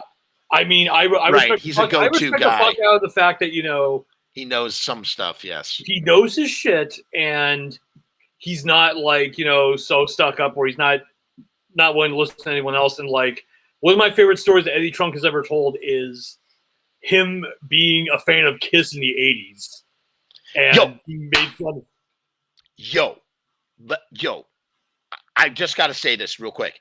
I have been down a fucking rabbit hole of Kiss in the 80s, And this is going to be the most unpopular thing to say. They fucking rocked. Dude, the 80s Kiss is amazing. Paul Amazing, Stanley dude. is one of the greatest hard rock frontmen you'll ever see. My first concert, Halloween night, 1998, Dodger Stadium, Kiss. Yeah. And you can look at look at the footage from that concert on YouTube. You know, when they played right before they played Love Gun, Paul Stanley comes right out and says, "I'm coming to see you. I'm coming to see you, people. Is that okay?" Him swinging out to a platform in the middle of the sea of people to play Love Gun. It's Paul Stanley. I got to tell you, when they went unmasked, he could still be just an amazing frontman. And I mean, Gene Simmons always says, I turned into the ugliest woman I ever knew. But I mean, it's Paul Stanley. And I'll tell you something too. I'll give Paul Stanley all the credit in the world. That dude was born without an ear, okay? Mm-hmm. And he was super, what's it called? Self-conscious about it. And he became a rock star and just totally I don't know. I just have mad respect for that dude because that's he was made fun of because he was missing ear and stuff. And hold on, I'm looking for Kiss Live. Maybe it's 1983. All I know is, Eric Carr. Jody brings up Eric Carr. What a fucking drummer, man. They fucking rock so hard. There's so much energy. There's so much output from these dudes. I gotta find the concert. Oh, here it is. And all right, I hope this doesn't get me YouTube tagged. I'm gonna do something that we're not gonna listen to music because can't do that. But we are going. Hold on 1 second. Let's see if we can get this on the air real quick. Ready? Look at this shit. Here we go. Ready? As you can see, I've already watched it. They rock so hard. And this thing, let's mute that so we don't get in trouble. Hopefully this doesn't get picked up. Love Gun is one of the best Kiss songs out there. I'm not, and here's the thing. By the way, I say everything that I say. I am not really a Kiss fan at all. Mm-hmm. I'm just an admirer of shit. And when I see something that's worth admiring, I admire it. And I admire Kiss trying to kick ass in the 80s, man. You know what I'm saying? Kind of. Here we go. Look at them. Look at them. I don't know if it's coming in clear for you. Oh, yeah, I can see it. You can see it. Look at them. Look at those moves, man. Look at them. They have it all choreographed. I think it's just awesome, man. They're like, we're not going to hide behind the makeup anymore. No gimmicks. We're just going to be super high energy. And man, they give it 150%. I got mad respect for 1980s Kiss. Just want to say that. Look at him go. I mean, he's got both hips replaced now. He can't do it. Yeah, Rue says Black Diamond, dude. That is a really good Kiss song. Strutter's great too. Black Diamond, holy Black crap. Diamond is so perfect. It's so good, man. Have you ever seen that footage from 1975 of Black Diamond where it's like when they first started doing the choreograph of where they're doing they're swinging the neck of the guitar down on Ace. It's really great. Really, really great. So Ballad's not a fan of Kiss. But Chris lived it up for Lick It Up. He lived for Lick It Up. Yeah, so you can actually read Paul Stanley's audio version of his autobiography on YouTube in its entirety. And it's just him just friggin' I love how we went from talking about the Grateful Dead to Kiss to just all over. I know, right? This is all over the place tonight, but whatever. But yes, Gene Simmons did talk mad shit about the Misfits. And he's just a hater, dude. Gene Simmons just being a hater, wearing the Crimson Ghost and talking shit about the Misfits, you know. And you know what? It's funny because when you really think about it, what the Misfits are now are basically what Kiss did in the 70s with, mass merchandise. I mean, I can remember in 2000 going on the Misfits website and seeing like the glow in the dark 7-inch going for like $20. Right. And the funniest merch idea I've ever seen, and I'm still cracking up about it to this day, was for $380. This is back in 2000, so we'd have to adjust for inflation. Yeah. You own a leather jacket that has the Crimson Ghost stenciled on the back. I remember this jacket. Yes. And I've seen those in the wild, and all I could think of is like, oh my God, like it's kind of silly. It's a little silly. Yeah, you don't want your leather to be fully devoted to one thing in particular. Don't you want like a smattering of things on your leather, you know? The one thing that killed the Resurrected Misfits for me more than anything. Yeah, what was that? Was seeing them live. I saw them at Irvine Meadows with X of all bands. With X? That's I'm kind of jealous. That would be a really fun show. And you know what? With I X? have to be honest, X were a band that I was not into at the time. Oh, I love X. Love X. X are a band like Dexy's Midnight Runners or Public Image Limited. They're a band that I kind of like just wrote off and just like dismissed and said, I'm not really into that artsy stuff. And as years have gone on, I've like come around and been like, oh wow, this was actually good stuff. Those first 3 albums, talking about like first 3 of something or first 4 of something, the first 3 X albums are immaculate treasures entirely. And do you know who produced all 3 of those albums? And plays piano on The World's a Mess, It's in My Kiss. Who? Ray Manzarek of The Doors was... You're shitting me. He produced the first 4 X albums, and he plays piano or organ or whatever on all of X. Nausea, The World's a Mess, It's in My Kiss, and they cover Soul Kitchen by The Doors because Ray was producing them. And he was like kind of like the 5th X member in a way. Mm-hmm.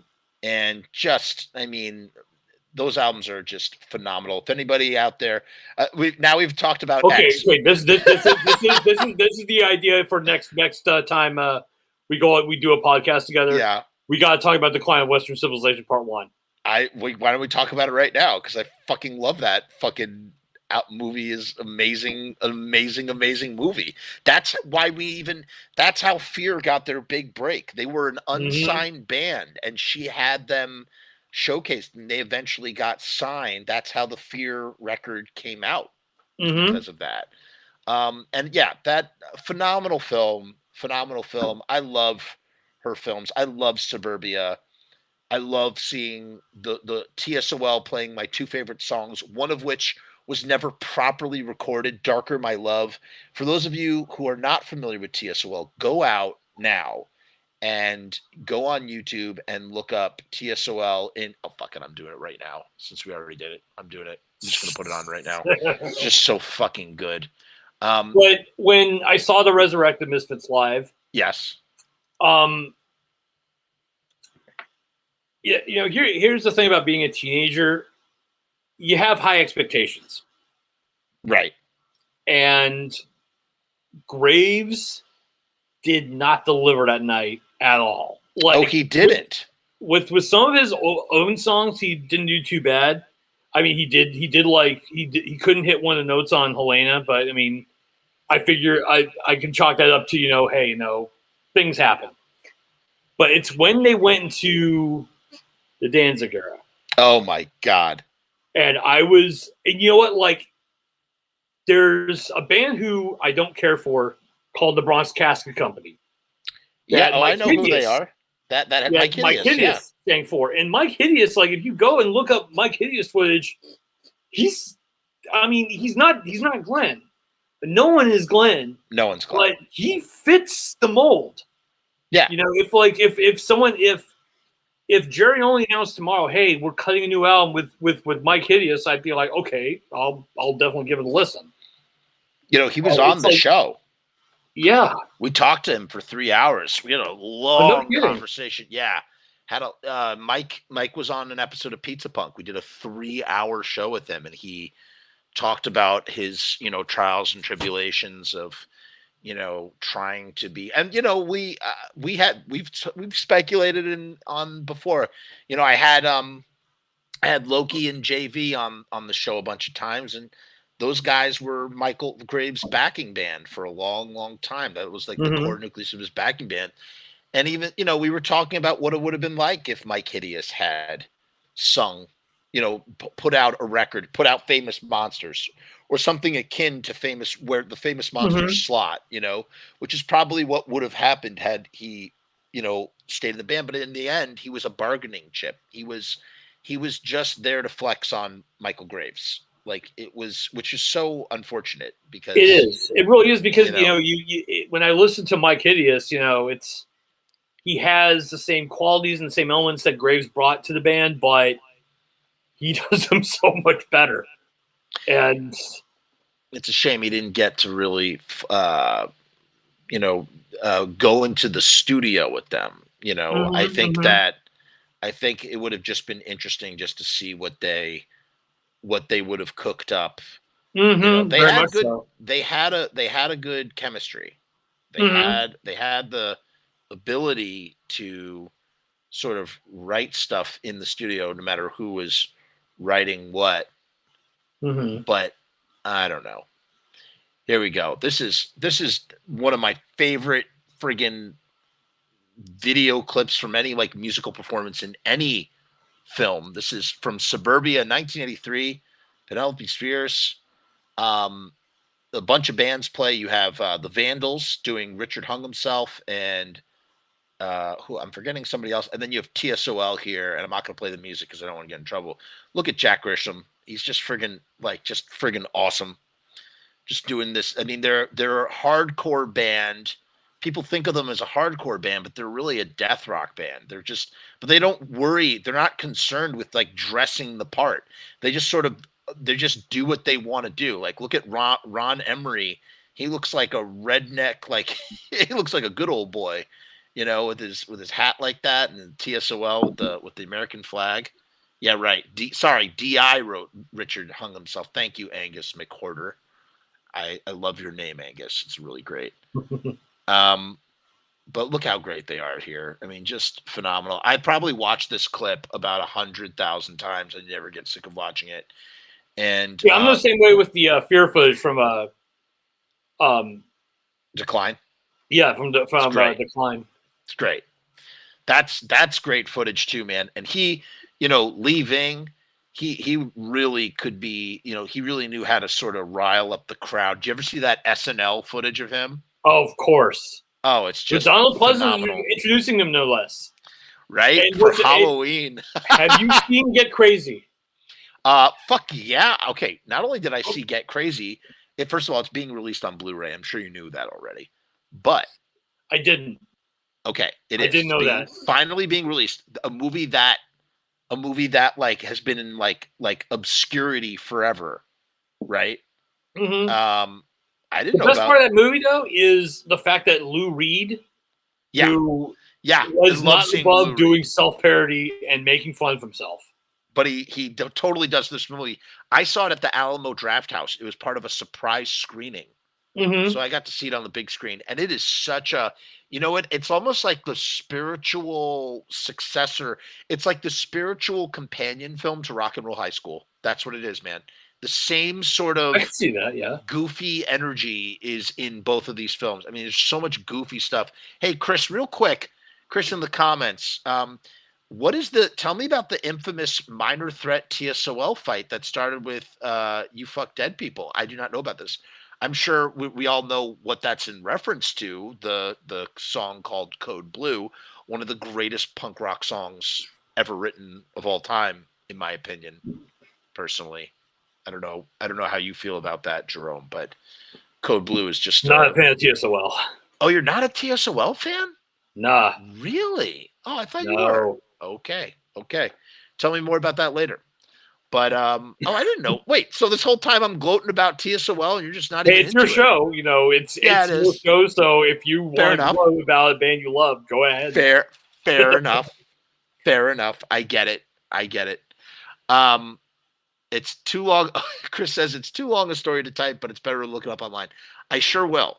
I agree. Leaving is a legend. And, you know, he's in Glenn Danzig's new film, Death Rider in the House of Vampires. He plays a bartender vampire. And, you know, you just see a scene with Glenn Danzig and Leaving together with fangs.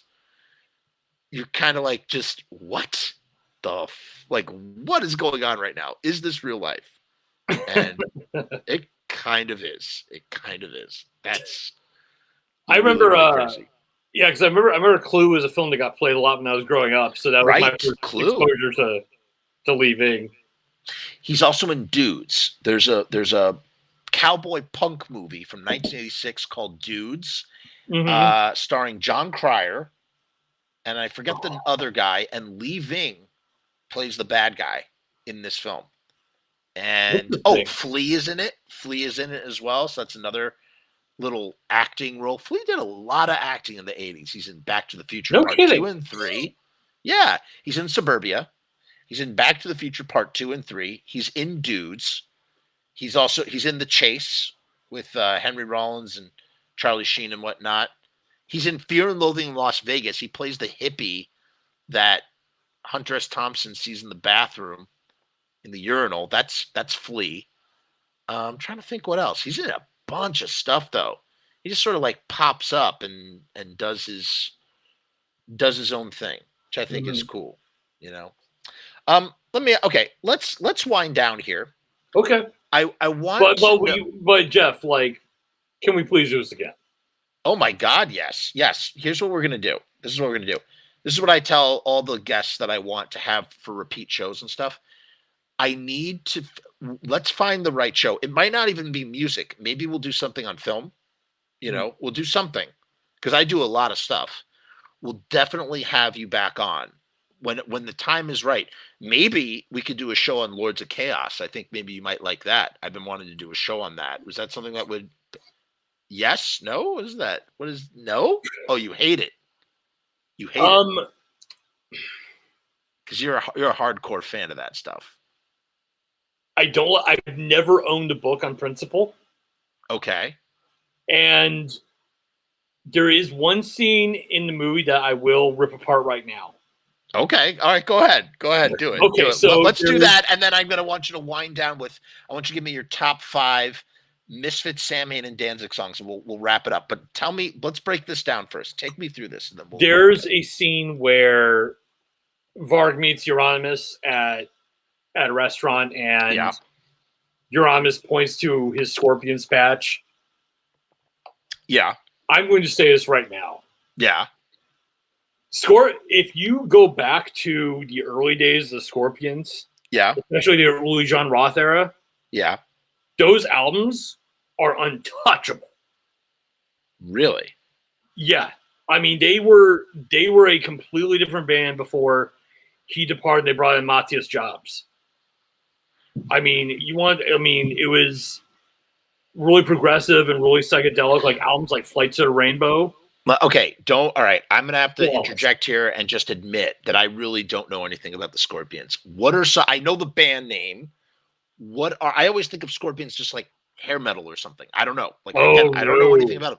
Are they, what is the song that they are synonymous with that I would know? Rock You Like a Hurricane. Oh yeah. I know, of course. That. Okay. Yeah, and that's from their commercial period. Like if you go listen to albums like Flight of the Rainbow, look up any of their material with Uli John Roth. It's mind-blowing. I mean, the Uli John Roth Scorps. I mean, that's what had a really huge impact on a lot of the lead guitar players from the thrash movement, especially like Kirk Hammett. You know, he was a huge devotee of Uli John Roth, and when I saw that scene, I just thought to myself, I was like, okay, if I was at a show and I ran into some of the Scorpions patch and they were all about like the Uli John Roth era. I'd be pretty stoked to have a conversation with them. I thought that was such an interesting. Here's the thing about this movie. And again, everything I'm going to say and the way that I feel at this movie, this is the scene, the music, which I don't know anything about the music. None of this is a sacred cow to me. I'm coming to this as a complete consumer. Understandable. From an audience that is not connected to the material the way that you know it. You know it very intimately. Mm-hmm. What I loved so much about the movie is that it almost kind of what's it called? It disqualifies itself from scrutiny from me, just me, disqualifies itself because the movie opens with this is a film based on the truth, lies, and everything in between, something like that. Mm-hmm. And I was like, wow, okay, this is the best preamble ever. You are setting the tone. You are setting a tone for how I'm going to take in this movie, which absolutely takes great dramatic license that works really well, in my opinion, for the whole film. I wrote a whole review of the film for Ghastly Grinner magazine, online magazine called Loads of Posers, I think it was called. Instead of Lords of Chaos, it was Loads of Posers. But that's what the film is kind of about. It's kind of about, being, and it's kind of interesting how a scene like this is a direct reaction to the culture of Norway at that time. Mm-hmm. And that there's almost like this sort of South Park goth aspect to some of it, in the sense of or at least the way that they presented in that film, particularly that, who's the most evil? We're going to be the most evil. No, we're going to be the most evil. No, we're going to be the most evil. We're going to do the most extreme thing, And so on those levels, I thought it was actually a masterful film. And, I know that it probably doesn't get all the details correct. But the fact that it's made, the pedigree of the making of the film, who's the guy, what band was the guy in? The guy who directed the film was in. He allegedly, he was in Bathory for a very short time. Right. I will say this about the controversy that came out from that scene, because it's been talked about to death at this point. Right. But I think Peter Sotos hit the nail on the head when he wrote about it in Parasite, about how you have this long, era of satanic panic and ritual abuse. Right. And then that happens over in Norway, and literally in the same time period, we have the West Memphis 3 murders. True. So we have 2 major events that kind of justify all the paranoia from the previous decade. Yeah. So, but it's one of those things. It's it's pop culture grabbing a hold of it and having its way with it, as is what happens to anything. So it's I can be, the cranky old man who's like, well, back in my day, but at the same time, it's kind of yeah, I kind of saw this coming. When you were doing this before, when you're is that you being frustrated with just that scene? Did you see the whole film? Just the film in general, just the book in general, just mm-hmm. just, it's like anything else. It's whenever something gets downloaded into the mainstream, ever-growing lexicon of pop culture. Yeah. It's something that you love is now, just super accessible, which I honestly think is a good thing. I think it's great that, there's so much stuff that is accessible these days. People there's some people I know who complain about, oh, we need to keep things underground. It's look, if someone finds something that provides them escape from how terrible the world is, I'm all for it. Me too. It doesn't matter if it's, if someone's going out and watching Otto Mule movies, or going on YouTube and seeing a couple Karen Anger flags and being like, okay, I understand myself now, where someone having access to an album that might give them like an outlet and might not make them feel so isolated. I'm all for that. But things happen and you get frustrated because you see like pop culture has its way with manipulating anything. If that makes any sense. That does make sense. And I think a great word is homogenized. It becomes the thing that we love, or the thing that you love, or that one loves, becomes homogenized, and you see the thing that you love twisted and distorted into something that doesn't resemble the thing that you love in the first place. And so that, like the Misfits. Yeah, like the Misfits, a great example. But I'm of the mindset, I used to be one of those elitist pricks who always like kind of chuckled at the doofus that probably didn't know that the shirt they're wearing is a band.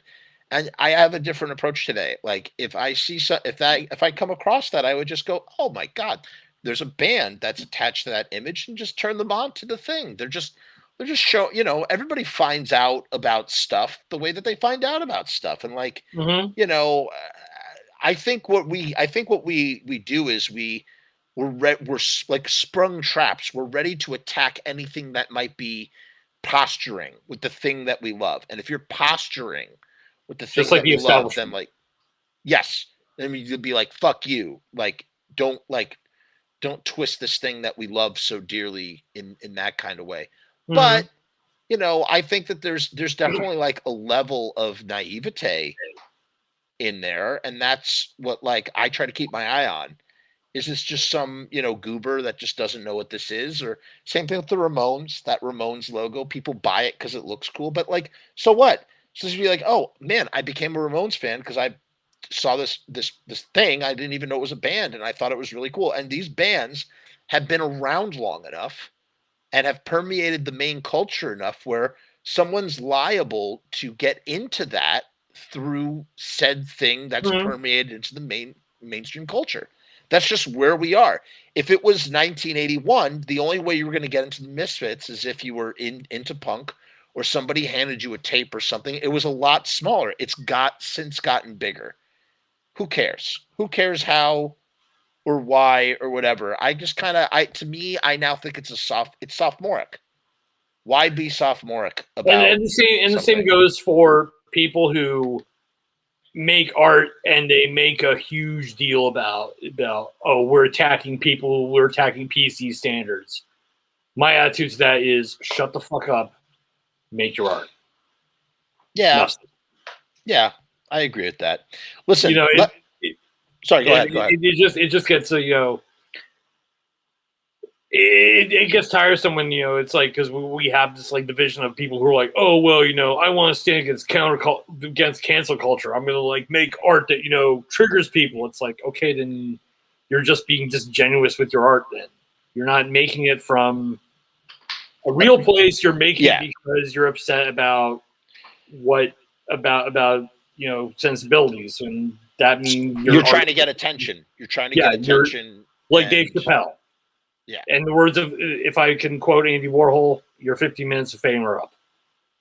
I look at Ballad here. Ballad is 24, and he's been a Misfits fan since he was a toddler, and he appreciates seeing the Crimson Skull and Misfits brand being spread. That means that Ballad was born in the year 1997, and like some of us are just fucking born.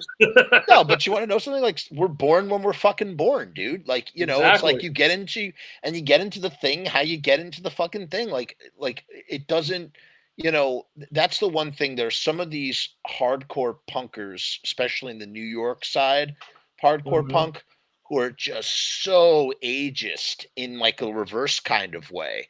Usually when we think of ageist, we're thinking about like discrimination against older generations, and it's the reverse, where there's this like elitist mentality of like, back in the day, you could never actually know what this was about because you weren't around back in the day. And it's just kind of like, you know what, man? Like, I wasn't like, I can't help that I wasn't born then. Like, shut up. Like, you sound so, you know what? It's like this, it comes from such a place of insecurity Like everybody has to know that I was around back in the day, you know? Oh yeah, Like, I've dealt with that firsthand. I wrote an article on Necromantic about a year and a half ago, and to this day, it's probably one of the most successful pieces I've ever written. I've read that piece, and it's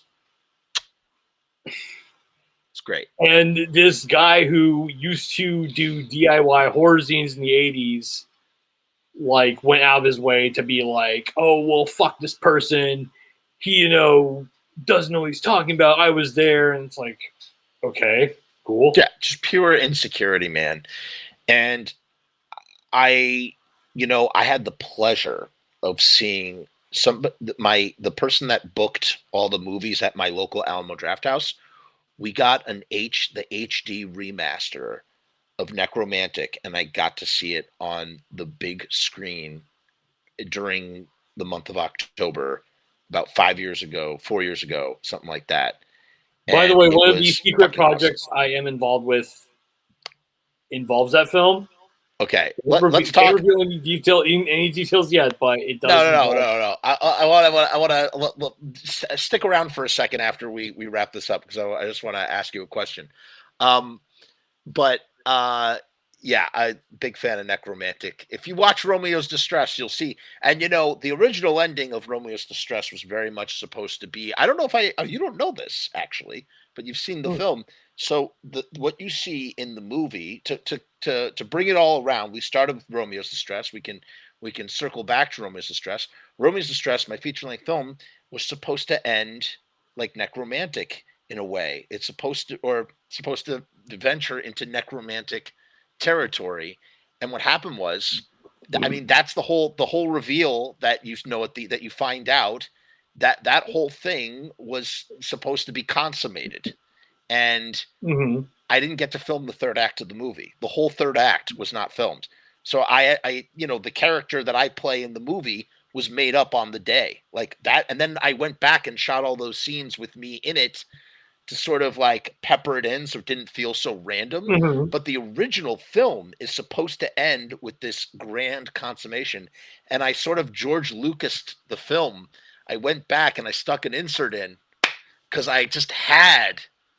So if you could see you'll see the full effect in the uncut version on this YouTube channel now. It's not, I mean, it's still a little implied, but you kind of get what's going on. Actually, it kind of is very effective because you're kind of like, you see this thing moving and you're like, what the, like, whoa, like, what, wait, is that what I think it is? Like that kind of thing. But yeah, the whole third act was not filmed. There was supposed to be a giant sword fight with a shovel and a golf club between the boyfriend and James under a street lamp. It was supposed to be like Darth Vader versus Luke Skywalker, and then he makes his way to the cemetery and starts digging, and I couldn't film any of it. I lost one of my actors, and I lost the boyfriend. I couldn't use him anymore. So is your wife in the film as well? That's not my wife. She kind of looks like my wife, but that's not my wife. I know who you're talking about. No, that's not my wife. But yeah, that's kind of interesting. That's not the first time I've heard that either. It's not the first time I've heard that. Oh, really? Okay. Yeah. No, you're not. You're not the first person to say that. But yeah, I did not get to make the necromantic ending that I was hoping to make, and so it goes. Sometimes sometimes in life you have a choice. You can either compromise and see your thing come to life, or you can be uncompromising in your vision and have nothing at all. And very true. It's a terrible choice to make, but you got to make it. So you do. Exactly. Tell me, give me your top 5 Misfits, Samhain. We didn't really talk about Samhain and Danzig songs for Jerome. It doesn't have to be whatever you feel like in this moment. Like for me, it's as far as the Misfits go. Yeah, these are the 5 songs I go to the most. Halloween. Okay. I Turned Into a Martian. Rockin'. Diabolique. Yes. 20 Eyes. Okay. One Mountain. What was that last one? London Dungeon. London Dungeon, yes. Because that opening riff is just amazing. And You Can't Have No Dirty Dead, and that also is a secret death rock song as well. Very much Gothic death for, rock song. For Samhain, it's too difficult to narrow down. Ooh.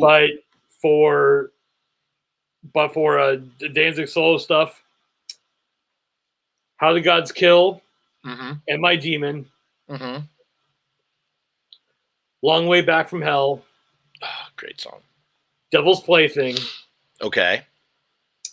And Bodies. Bodies. I love Bodies, dude.